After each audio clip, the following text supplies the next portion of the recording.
Oke, assalamualaikum warahmatullahi wabarakatuh. Selamat pagi. Bagaimana kabar kalian hari ini? Sehat-sehat selalu ya. Oke, kita hari ini sudah mulai masuk ke materi yang baru, yaitu tentang pola bilangan.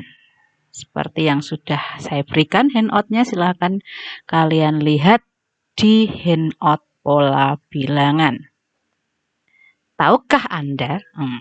Jadi, dalam kehidupan sehari-hari, kita sering menjumpai beberapa benda itu membentuk pola bilangan. Mungkin kita tidak sadar ya bahwa itu membentuk pola bilangan.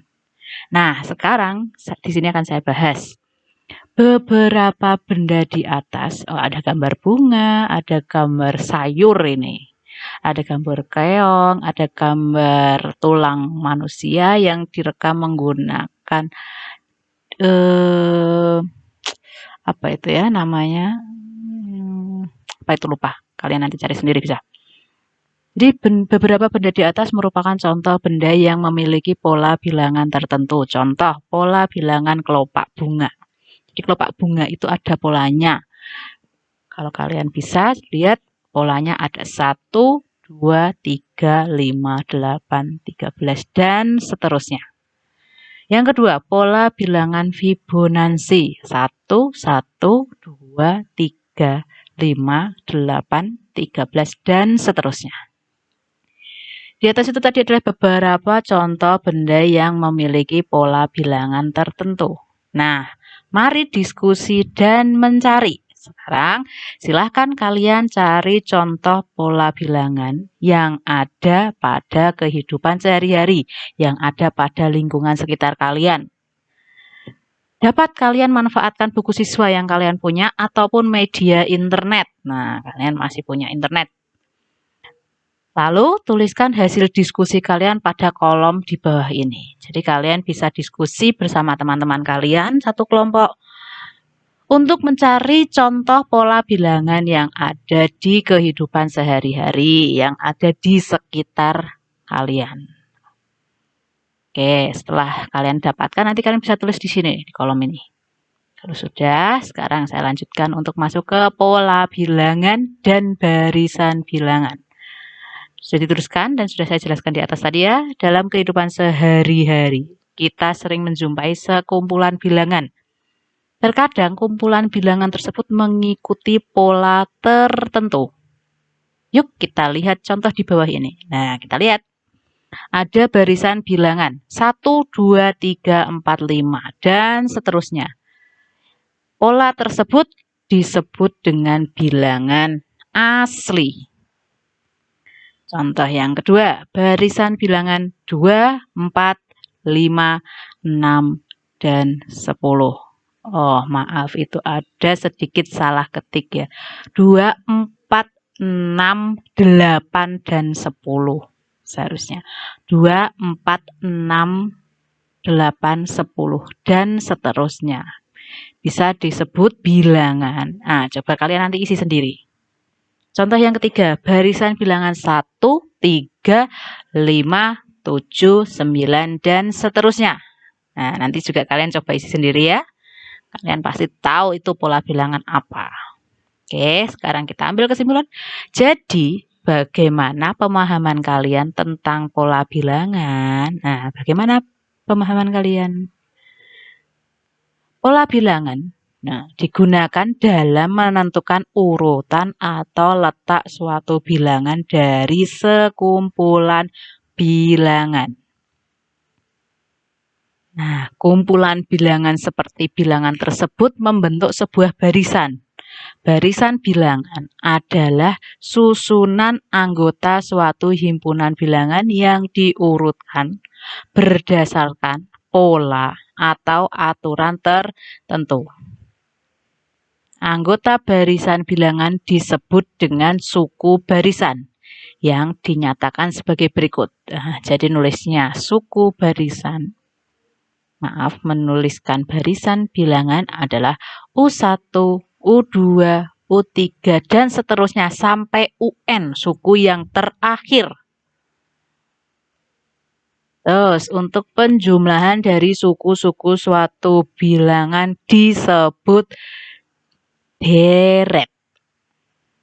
Bentuk umum dari deret bilangan adalah U1 tambah U2 tambah U3 tambah seterusnya ditambah UN suku yang terakhir itu. Jadi penulisan barisan bilangan dan deret bilangan bisa ditulis seperti itu. Oke, sekarang kita lihat contoh. Tuliskan 4 suku pertama. 4 suku pertama dari barisan yang mempunyai rumus suku ke N berikut. 4 suku pertama, berarti yang diminta suku pertama, U1 namanya. Suku kedua namanya U2, suku ketiga namanya U3, suku keempat namanya U4. Sudah dituliskan atau sudah diberikan UN sama dengan N-1 dipangkatkan 3. Ketika di sini ini UN, di sini N-1. Berarti ketika saya cari U1, nilai N ini silahkan diganti dengan 1. Ketika saya cari U2, nah ini N-nya 2, berarti nilai N yang di sini juga diganti dengan 2. Ketika yang dicari U3, N yang di sini 3, berarti N yang di sini juga diganti dengan 3. Jadi menggantikan nilai N dengan suku yang diminta. U1 berarti N-nya ganti 1, sehingga didapat 1 kurangi 1 dipangkatkan 3. 0 pangkat 3 sama dengan 0. U2 berarti 2 kurangi 1 dipangkatkan 3. 2 kurangi 1 sama dengan 1 dipangkatkan 3 sama dengan 1. U3 berarti 3 kurangi 1 dipangkatkan 3 sama dengan 2 pangkat 3, nilainya sama dengan 8. U pangkat 4 sama dengan 4 kurangi 1 dipangkatkan 3. 3 pangkat 3 sama dengan 27. Untuk contoh soal yang kedua bisa kalian coba sendiri. Nah, jangan lupa diingat-ingat yang digantikan adalah nilai N-nya. Jadi UN, U1, nek UN kui N-1 pangkat 3, berarti U1-nya 1 kurangi 1 pangkat 3. Jadi nilai N-nya ini sesuaikan dengan suku yang diminta, suku keberapa. Tuh. Nah, sekarang kalian bisa coba untuk UN sama dengan N kuadrat dikurangi 5N. Jangan lupa yang diganti adalah nilai N. Aktivitas belajar A ada di pertemuan 1. Silahkan kalian kerjakan. Tuliskan 5 suku pertama barisan berikut. UN sama dengan 3N-1. Yang kedua, UN sama dengan setengah N kuadrat tambah 2N tambah 5. Sekali lagi saya ingatkan, jangan lupa yang diganti dengan suku yang diminta adalah nilai N-nya. Soal yang kedua, tuliskan 3 suku berikutnya dari barisan berikut.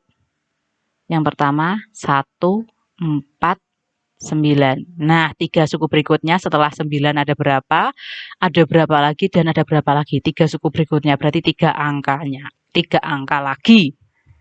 Yang kedua yaitu 3, 8, 15. 3 suku berikutnya berarti 3 angka lagi yang harus dicari, 3 suku berikutnya. Oke, saya punya tes formatif. Setelah kalian mengerjakan aktivitas belajar A, kalian bisa coba uji pemahaman kalian tentang materi pola bilangan. Saya punya tes formatif ada 1 sampai 8. Silahkan kalian kerjakan. Di sini nanti kalian bisa cari nilainya sendiri. Maaf, bisa ngecek nilainya sendiri dengan cara TP. Tes formatif itu TP, tingkat penugasannya benar dibagi dengan N, total soal ya, total soal dikali 100%. Nanti kalian ada di rentan yang mana? 90% sampai 100% kah? 80% sampai 90% kah? 70% sampai 80% kah atau kurang dari 70%? Di sini nanti ada kunci jawaban untuk ngecek jawaban kalian itu benar atau salah. Nek benar, alhamdulillah. Kalau salah, yang benar itu seperti apa? Kalian nanti bisa coba ulang lagi. Kok jawabannya bisa seperti itu? Nah, gitu ya. Oke, silahkan bisa mau kalian mulai kerjakan soal-soal tersebut. Untuk media pembelajaran hari ini, saya akhiri. Wassalamualaikum warahmatullahi wabarakatuh.